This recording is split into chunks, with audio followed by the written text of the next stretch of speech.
এই জায়গায় বসে আমি সরাসরি আল্লাহর ঘরকে দেখতে পাচ্ছি। মানে এর চাইতে জীবনে আর কি পেতে মানে একটা একটা মানব জীবনে এর চাইতে মানে ভালো একটা অনুভূতি বা শ্রেষ্ঠ অনুভূতি, এক কথায় জীবনে আর কিছু না পেলেও চলবে। আমরা যে গতবার এসে ওই যে দারুত তাওহীদ দেখা যাচ্ছে, এই হোটেলটা কিন্তু আমরা ছিলাম। দারুত তাওহীদ থেকে আমরা যতটুকু দেখেছি ওইটা হ্যাঁ, কাবা শরীফের ছাদ দেখা যায় না।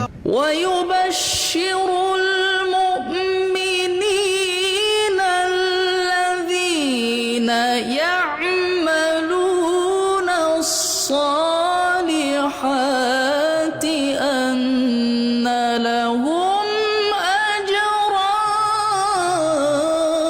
كبيرا।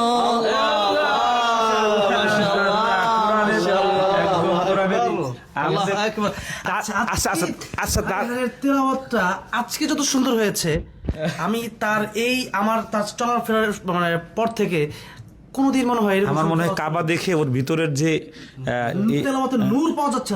আর তার সাথে তাশরিফের মুখে একটু এরকম একটু একটা টান চাচ্ছে একটু। বিসমিল্লাহির রহমানির রহিম।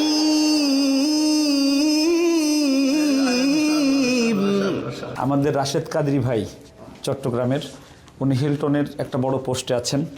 এই বিশ্ব কোরআন প্রতিযোগিতায় এসে উনি একটা হিলটনের সবচেয়ে লাক্সারিয়াস যে রুম, ওই রুমটা আমাদেরকে পরিদর্শন করাবে। খুবই ভালো লাগছে। আমরা রাশেদ ভাইয়ের কাছে শুনি, তারপরে তাশরিফের কাছে শুনবো। সবসাথে আমরা বেশি খুশি যে আমরা আবু রায়হানকে পেলাম, আমাদের বিশ্ব চ্যাম্পিয়ন, এবং তাশরিফকে পেলাম। সেজন্য আমরা অনেক তাদেরকে নিয়ে গর্বিত।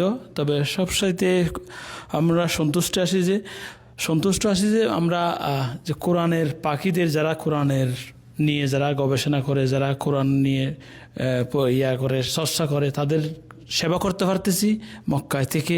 ওটাই আমি সন্তুষ্ট মনে করি। সবার কাছে দোয়া চাই। তাশরিফ।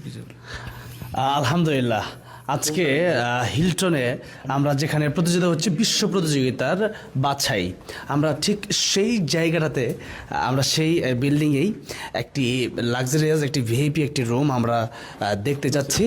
আমরা উপর থেকে বাইতুল্লাহর ছাদটা আমরা দেখি নাই। আমরা সব দেখেছি ভাই, সব দেখি। চারপাশ থেকে ছাদ দেখে নেই, ছাদটা দেখি নাই। রায়হান, তোমার কেমন লাগছে বলো তো একটু। রায়হান, আমার তো আজকে জীবনের শ্রেষ্ঠ দিন। কারণ হচ্ছে আমরা প্রথমত ওমরা করার সুযোগ পেয়েছি, আল্লাহ আমাদের সুযোগ করে দিয়েছেন। দ্বিতীয় কথা হচ্ছে যে এই যে একটা ফ্রেম, এই যে একটা ছবি, মানে আমরা এতদিন ছবির পাতায় দেখেছি মনে আছে বাইতুল্লাহকে। আমরা যে গতবার এসে ওই যে দারুত তাওহীদ দেখা যাচ্ছে, এই হোটেলটা কিন্তু আমরা ছিলাম। দারুত তাওহীদ থেকে আমরা যতটুকু দেখেছি ওইটা হ্যাঁ, কাবা শরীফের ছাদ দেখা যায় না।